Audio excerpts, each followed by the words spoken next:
Alright, so in this video, I'm going to be showing you how chords work and then showing you how to create chord progressions from scratch so you can start writing songs today. If we look at the piano, you have 2 black notes and 3 black notes, and then these 2 and 3, they repeat up the keyboard. And around these 2 and 3, you have 7 white notes. So 7 white notes plus 5 black notes is 12 notes, and these are the 12 notes in existence, and these 12 notes repeat up the keyboard. So you have 12 notes, 12 unique notes, and in the same way you also have 12 keys. So say we want to play something in the key of C, we can play that same song in the key of F, or the key of A flat, or the key of A. Or basically you can play any song in 12 keys. There are 12 keys in the universe that exist. Next, what you want to understand is that in every one of these keys, there are 7 notes. So say we take the key of C. The 7 notes would be C, D, E, F, G, A, B.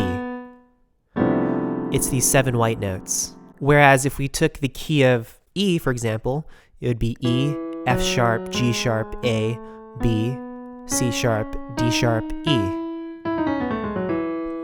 It's a completely different set of 7 notes. So each key has 7 notes, and the way these notes come about is they're all spaced the same way.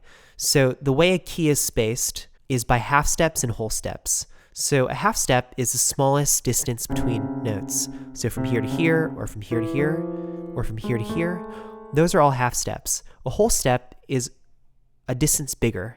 So instead of from here to here, we have from here to here. So this is a whole step. From here to here is a whole step. So a major scale, or a key, each of these major keys, is a whole step, half step, whole step, half step. I'll show you what that means. So say we're starting on C.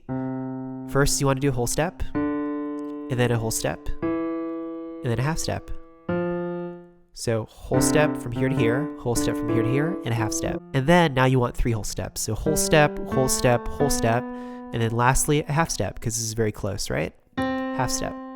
Say we start on D, right? So the key of D, it would be the same distance. So it would be whole step, half step, whole step, half step. So any key, all 12, it's the same pattern, the same distance. Okay, so now that you understand that there are 12 keys, and in each of these 12 keys you have 7 notes that are spaced the same way, whether you're in the key of C or the key of E flat, it's all the same spatially. The next thing you need to understand is that in each of these keys, you also have 7 chords.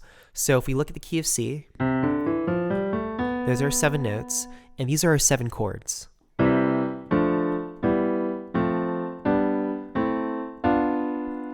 One, 2, 3, 4, 5, 6, 7.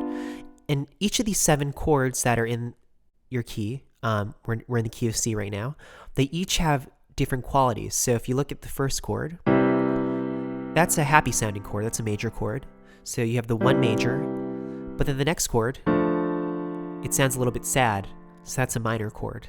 So you have the 2 minor, then you have a 3 minor, then you have 4 major, you have a 5 major, a 6 minor, and then this last one is weird. It's called diminished chords. You have a 7 diminished. The way we write it out in music is we write it in terms of Roman numerals. So uppercase Roman numerals mean major, and lowercase Roman numerals mean minor. And then if you have the lowercase Roman numerals with a circle, that means diminished. In a song, you're going to have different chord progressions, and chord progressions are just groups of chords. So a very common chord progression you'll see in tons of songs, whether it's Let It Be with the Beatles or I'm Yours by Jason Mraz. It's the chord progression of 1 major. So if we're in the key of C right now, we're going to play a C chord. 1 major, then 5 major, 6 minor, and then 4 major. And those 4 chords together create a chord progression.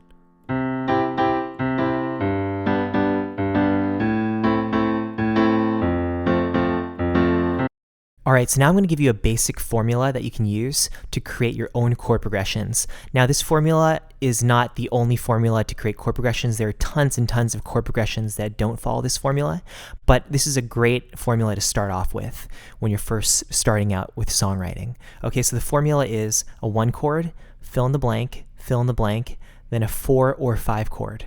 Okay, so the 1 chord is your home chord. So if you're in the key of C, C would be your 1 chord. The 4 and the 5 chord are called cadence chords, and those chords want to pull you back to the 1. So tons and tons and tons of songs just have 4 chords, especially pop songs today. They'll just have the same 4 chords cycle throughout the whole song. So what you can do is you can just take these 4 chords, 1 chord, fill in the blank, then either a 4 or 5, and then that 4 or the 5 will want to take you back home, then you just repeat the cycle. So the fill in the blank spaces, they can be filled with any of the chords from 1 to 6. We're not going to use the 7th chord because that's diminished and that has a different function, but you can use the 1 major, the 2 minor, the 3 minor, the 4 major, the 5 major, or the 6 minor chord.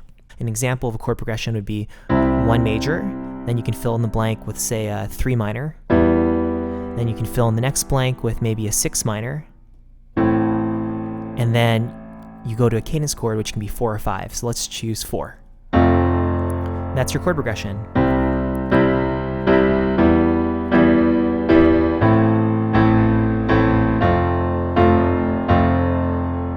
All right, so now that you understand the basic chord formula, what you can do is just experiment around with it and figure out what sounds cool for you. For those of you interested in a more in-depth study of chord formulas, I actually already created a 1-hour course on this, and I'll link that in the description below. Okay, but that's it for this video. I hoped it helped, and thank you so much for watching. I'll see you in the next one.